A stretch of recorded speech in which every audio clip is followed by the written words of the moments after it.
దేవునికి స్తోత్రం. ప్రియమైన వారలారా, రక్షకుడును ప్రభు అయిన యేసుక్రీస్తు వారి నామంలో మీకు శుభములు వందనాలు తెలియజేస్తూ ఉన్నాం.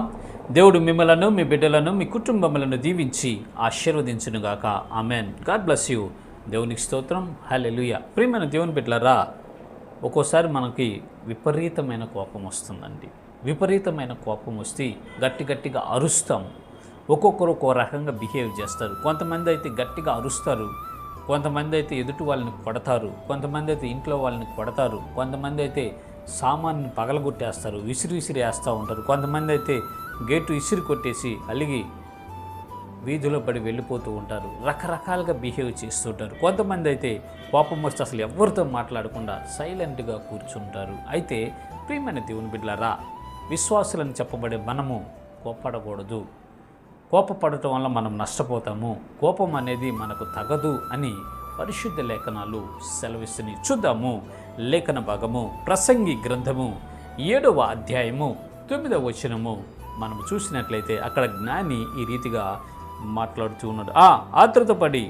ఆత్రపడి కోపడవద్దు, బుద్ధిహీనుల అంతరింద్రియముల యందు కోపము సుఖ నివాసము చేయును. దేవునికి స్తోత్రం. హల్లెలూయా. ఆత్రపడి కోపడవద్దు అని సొలొమోను గారు సెలవిస్తున్నాడండి.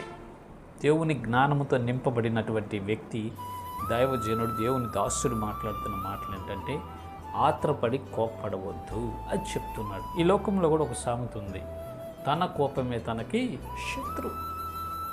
కోపం వలన అనేకమైనటువంటి అనర్థాలు జరుగుతాయండి.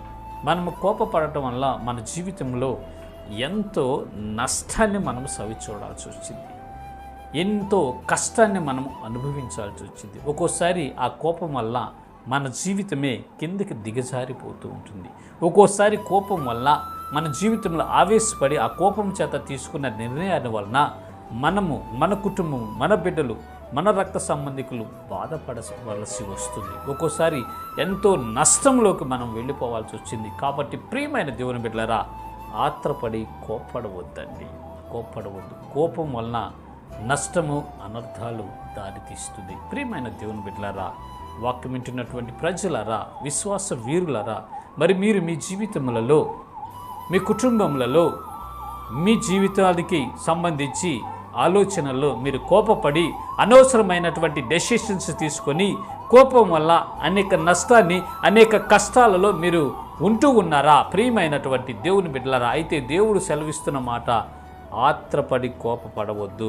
కోపము నష్టాన్ని కలుగు చేస్తుంది. కోపము కష్టములోకి నెట్టివేస్తుంది. కోపం వలన మనము దిగజారిపోతాము. కోపం వలన మనము ఎన్నో పోగొట్టుకుంటాము. కాబట్టి ప్రియమైన దేవుని బిడ్డలారా, కోపంను నిగ్రహించుకుందాం. కోపంను దిగమింగుకొని ఆ కోపం లేని వారిగా మనము సాత్వికులుగా మార్చబడతామండి. ఆ కోపం అనేది ఎవరికి సుఖ నివాసం చేస్తూ ఉందంటే బుద్ధిహీనుల అంతరింద్రియములలో ఉంటుందంట. బుద్ధిహీనుల అంతరింద్రియములో ఉంటుందంట. కోప్పడివాడు ఎవరంటే బుద్ధిహీనుడుగా అవుతాడండి.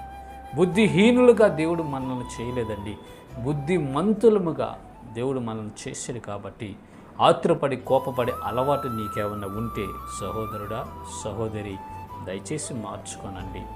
నీ త్వరగా కోప్పడే ఆ అలవాటును మీరు క్రమక్రమంగా మానుకొని మీకు ఎదురవుతున్నటువంటి కష్టాల నుంచి, నష్టాల నుంచి, ఉపద్రవాల నుంచి తప్పించుకొని నెమ్మది, శాంతము కలిగి ఆయన మార్గంలో నడవండి. ఆయన కృపను పొందుకొని ఆశీర్వాదం పొందండి.